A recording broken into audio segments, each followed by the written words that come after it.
Hello, in the previous class we have learned how to fill data in a table, how to insert data in a table.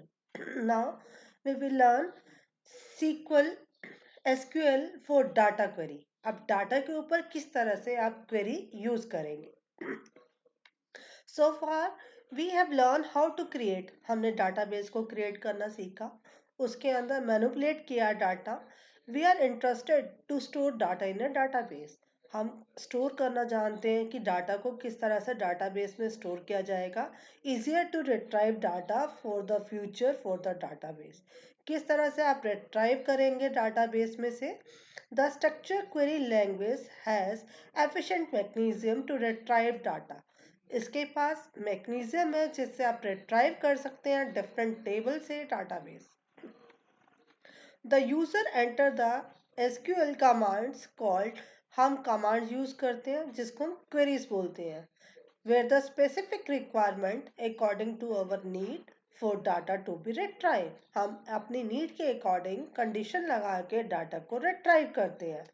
The SQL statement select is used to retrieve data. जो select है statement use कर रहे हैं data को retrieve करने के लिए table से.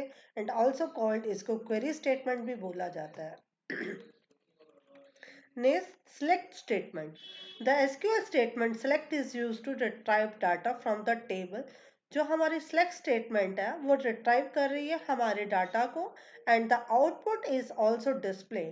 और आपकी output को एक tabular form में आपको दे रही है. इसकी कमांड क्या है. select सिंटैक्स क्या होता है किसी स्टेटमेंट को कैसे यूज करते हैं मेथड. select attribute हमारा column 1 column 2 from table name where condition. आप किसी कंडीशन पे अभी हमने क्या किया था select star from table name. आप पूरा का पूरा डाटा रिट्राइव कर रहे थे. आप कुछ एक पर्टिकुलर कॉलम को रिट्राइव करना चाहते हैं कुछ पर्टिकुलर कंडीशन के अकॉर्डिंग. फॉर एग्जाम्पल जैसे यहाँ पे एग्जाम्पल बताया to display the name and date of birth. आपको डिस्प्ले करना है निकालना है नेम और date of birth student with roll number 2 जिसका रोल नंबर 2 है. We write the query.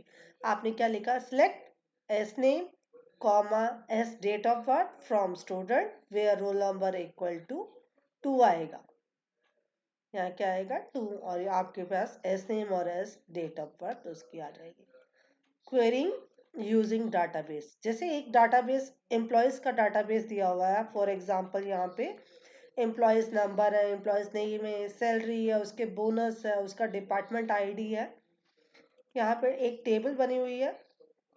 इस टेबल के अंदर 10 रिकॉर्ड्स है 10 एम्प्लॉय आईडीज हैं नेम्स है सैलरीज है. अभी हमने प्रीवियस क्लास में एक टेबल बनाई थी जिसमें हमने 4 कॉलम डाले थे. उसमें employee ID name and salary इसमें 5 कॉलम है. अब हमें करना क्या रिट्राइव सिलेक्टेड कॉलम. आप किसी पर्टिकुलर एक कॉलम को निकालना चाहते हैं. पहले हमने क्या किया था सिलेक्ट स्टार. स्टार का मतलब सारे कॉलम. अगर किसी पर्टिकुलर एक कॉलम को निकालना है तो आप select column name from table name use करेंगे. हम अपना सीक्वल खोलती है प्रॉम्प्ट. ये हमारी प्रीवियस क्लास में हमने जो टेबल बनाई थी ये टेबल है. अब आप इसमें से पर्टिकुलर क्या निकालना चाहते हैं select employee ID from employee. Particular एक कॉलम को रिट्राइव करना है तो एसक्यूएल आपको एक कॉलम को डिस्प्ले करके दिखा देगा एम्प्लॉय आईडी. आप जो भी रिट्राइव कर रहे हैं वो एक टैबुलर फॉर्म में आ रहा है टेबल की फॉर्म में आ रहा है. जो आउटपुट होती है ऐसी इस तरह की लाइंस में आती है. जो सीक्वल की आउटपुट है जो टैबुलर फॉर्म में आती है वो टेबल आपकी इस तरह की स्लैश वाली लाइन यूज होती है. क्लियर है. अब बुक के कंटेंट के साथ चल रहे हैं. किसी भी एक कॉलम को रिट्राइव करना क्लियर है. एक से ज्यादा कॉलम लेने हैं तो आप 2 कॉलम को भी रिट्राइव कर सकते हैं. 2 कॉलम के रिट्राइव करने के लिए आप क्या लिखेंगे सिलेक्ट एम्प्लॉय आईडी कॉमा दूसरा कॉलम कॉमा आपने क्या देना है, नेम, एंड देन एंटर। अब एम्प्लॉय आईडी और नेम डिस्प्ले हो जाएंगे। तो आप पर्टिकुलर एक कॉलम को भी रिट्राइव कर सकते हैं, एक से ज्यादा कॉलम को भी रिट्राइव कर सकते हैं, और स्टार से तो आपको मालूम ही है कि सारे के सारे कॉलम रिट्राइव होते हैं। Second, renaming of A column. आप कॉलम का नेम चेंज करना चाहते हैं, कॉलम की जो टाइटल की हेडिंग है उसको चेंज कर रहे हैं। In case we want to rename any column, आप किसी भी कॉलम को रीनेम कर रहे हैं while displaying the output, we can do by using, आप क्या यूज करते हैं, एस, क्या यूज करते हैं, alias select previous name as new name from employees. कैसे करेंगे, सिलेक्ट, आपने दे दिया name as employee name from, table name क्या था, एम्प्लॉय। अब आपके कॉलम की जो हेडिंग है वो हेडिंग नेम की बजाय क्या हो गई, एम्प्लॉय नेम। क्लियर है कंसेप्ट। नेक्स्ट, नेक्स्ट एग्जांपल बता रहा है, display name of all employees along there annual salary. आप एम्प्लॉयज की एनुअल सैलरी निकालना चाहते हैं, आप सैलरी पर मंथ दे रखी है, तो आप क्या कर रहे हैं, सैलरी को मल्टीप्लाई बाय 12 कर रहे हैं। तो यहाँ क्या लिखेंगे, select column name E name as A name, आपने इसको रीनेम भी कर दिया, ई नेम को क्या कर दिया, name, comma salary multiply by 12। तो आप कैलकुलेट भी कर सकते हैं, पर मंथ दी हुई है तो मल्टीप्लाई बाय 12 कर लिया तो एनुअल सैलरी आ गई फ्रॉम एम्प्लॉयज। इस तरह से आप उसमें से क्वेरी से अपना कंटेंट ले सकते हैं। Next example, select E name को नेम कर दिया, salary multiply by 12 as a annual salary. अब इसने इसका टाइटल हेडिंग सैलरी के बजाय क्या दे दी, एनुअल सैलरी फ्रॉम एम्प्लॉयज। तो नोट क्या कह रहा है, annual salary will not added in as a new column in the database table. Database में नया कॉलम ऐड नहीं हुआ, ये सिर्फ आपको क्वेरी जो आपने लॉजिक पूछा उसको आपको डिस्प्ले कर रहा है। It is just for displaying the output of A query. आपकी क्वेरी का आउटपुट दिखा रहा है, डाटाबेस में ऐड नहीं हुआ ये column. It has alias namespace. In the case of annual salary, it should include quotes. आप वो एनुअल सैलरी को क्या कह रहा है कि कोट्स में देना है, क्योंकि सैलरी आपका क्या था पहले इंटीजर, आप एनुअल सैलरी आप कोट्स में देंगे। क्लियर है। तो यहाँ पे हम अपने इस कंटेंट पे देख सकते हैं, आपने क्या लिखा, सिलेक्ट, सिलेक्ट एम्प्लॉय आईडी की बजाय हमने सिर्फ नेम ले लिया, name salary multiply bye, multiply के लिए स्टार का सिंबल यूज करते हैं, मल्टीप्लाई के लिए क्या यूज करते हैं, स्टार बाय 12 फ्रॉम एम्प्लॉय। अब इसने इस तरह से दे दिया, और अगर आप चाहते हैं यहाँ पे इसका नेम क्या आ जाए, एज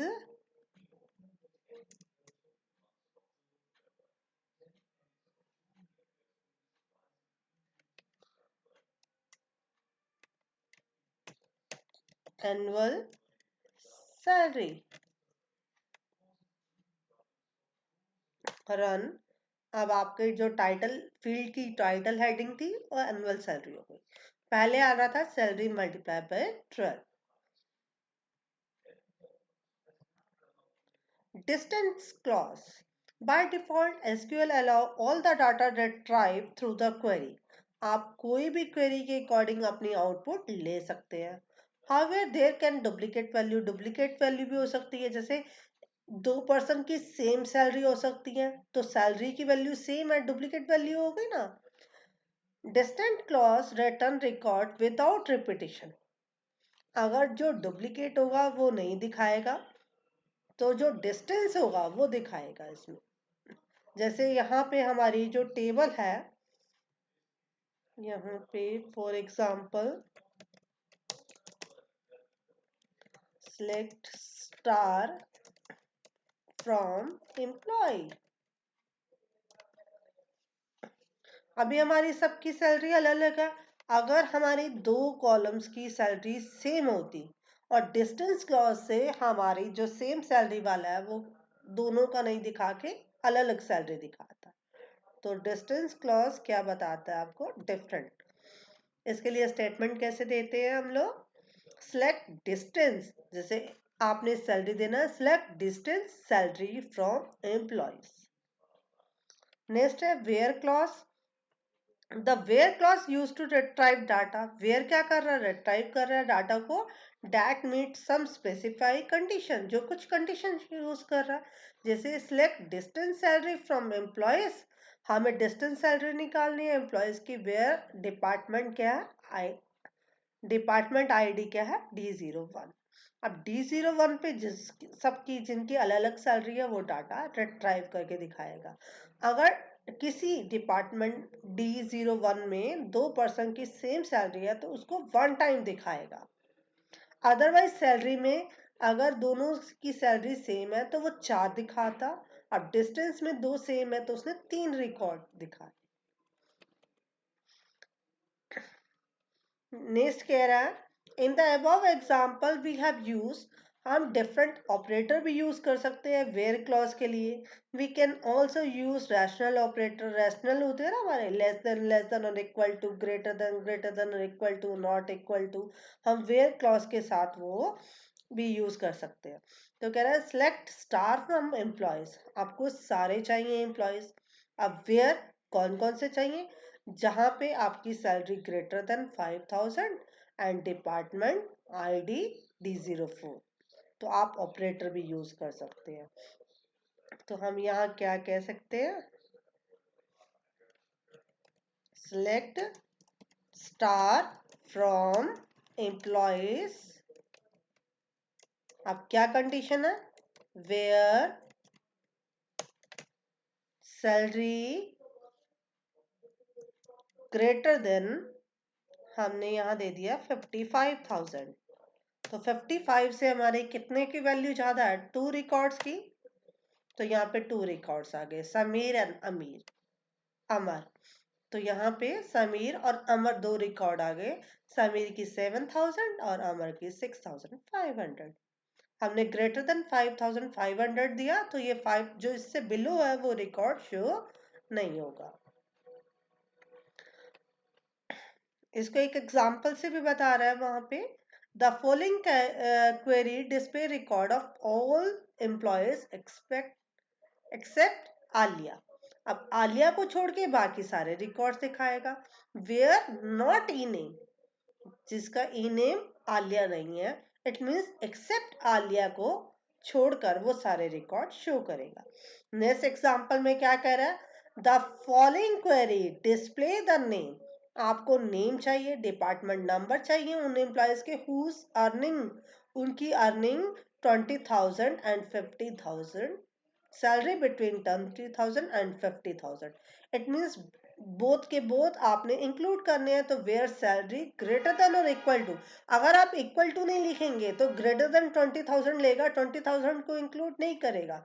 इसलिए आपको क्या यूज करना पड़ा? Greater than equal to and salary less than और इक्वल टू 50,000। तो यहाँ पे उसने इस तरह से आपका डाटा रिट्राइव करके दे दिया। आपने ई नेम और डिपार्टमेंट आईडी का है तो दो ही कॉलम शो किए जिनकी सैलरी 20,000 एंड 50,000 के बिटवीन है। नेक्स्ट एक और एग्जांपल दिखाया है इसने। The following query display detail of all the employees who are working, जो वर्किंग है either in the department ID D01, D02 and D04। तो स्टेटमेंट क्या बनाई, क्या क्वेरी बनाई? सिलेक्ट स्टार फ्रॉम एम्प्लॉयज, आपने सारे रिकॉर्ड निकालने एम्प्लॉयज से where department ID equal to D01 और D02 और D04। इस तरह से आपका दिखा देगा। आपने लॉजिकल ऑपरेटर यूज करने हैं। नेक्स्ट है मेंबरशिप ऑपरेटर। मेंबरशिप क्या होता है? In operator compare a value with this set of values. आपकी कंपैरिजन कर रहा है कुछ वैल्यू को सेट एंड रिटर्न ट्रू। और रिटर्न क्या करेगा? True if the value belong, अगर वैल्यू उसके बिलोंग में। जैसे सिलेक्ट स्टार फ्रॉम एम्प्लॉयज, आपने सारे के सारे रिकॉर्ड लिए एम्प्लॉयज टेबल से, वेयर डिपार्टमेंट आईडी, जहां पे department ID in D01, D02 and D04। It means आपके डिपार्टमेंट आईडी जिसकी भी D01 है, D02 है, D04 है, वो सारे के सारे आपको एम्प्लॉयज टेबल में से रिकॉर्ड देगा। नेक्स्ट एक और एग्जांपल से दिखा रहा है। The following query display detail of all employees except working in the department number D01 और D02। अब आपको D01 और D02 को छोड़ के बाकी सभी शो करने हैं। तो आप किस तरह से क्वेरी लगाएंगे? Select star from employees where department ID not in, इसमें से नहीं है D01 एंड D02, तो एक्सेप्ट D01 और D02 के छोड़ के बाकी सारा रिकॉर्ड देगा आपको। Order by clause. अब ऑर्डर बाय क्लॉज क्या कहता है? Is use to display data in order. आप किसी पर्टिकुलर ऑर्डर में अरेंज, जैसे आपके दो ऑर्डर होते हैं ना, असेंडिंग या डिसेंडिंग, किसी भी ऑर्डर में अपना डाटा रिट्राइव कर सकते हैं। जैसे फॉर एग्जांपल इसने क्या कहा? Select star from employees order by salary, it means salary का ऑर्डर दिखाएगा। तो बाय डिफॉल्ट जो ऑर्डर होता है वो असेंडिंग ऑर्डर होता है, तो सैलरी का असेंडिंग ऑर्डर दिखा दिया। अगर आपको डिसेंडिंग ऑर्डर दिखाना है तो ऑर्डर बाय सैलरी डिसेंडिंग आप शो कर देंगे। क्लियर है? तो कैसे दिखाएंगे? आप कैसे लिखेंगे? Select star from employees order by salary.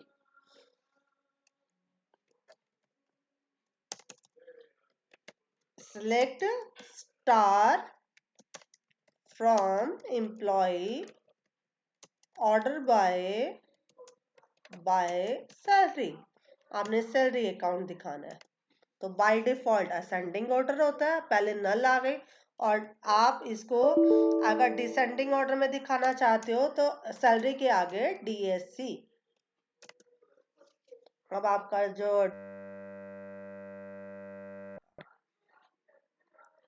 Next हमारा हैंडलिंग नल वैल्यू। आप नल वैल्यू को शो करना चाहते हो। SQL सपोर्ट है स्पेशल वैल्यू कॉल्ड नल। अब नल को से भी सपोर्ट कर रहा है। नल का मतलब है क्या? मिसिंग या अननोन वैल्यू।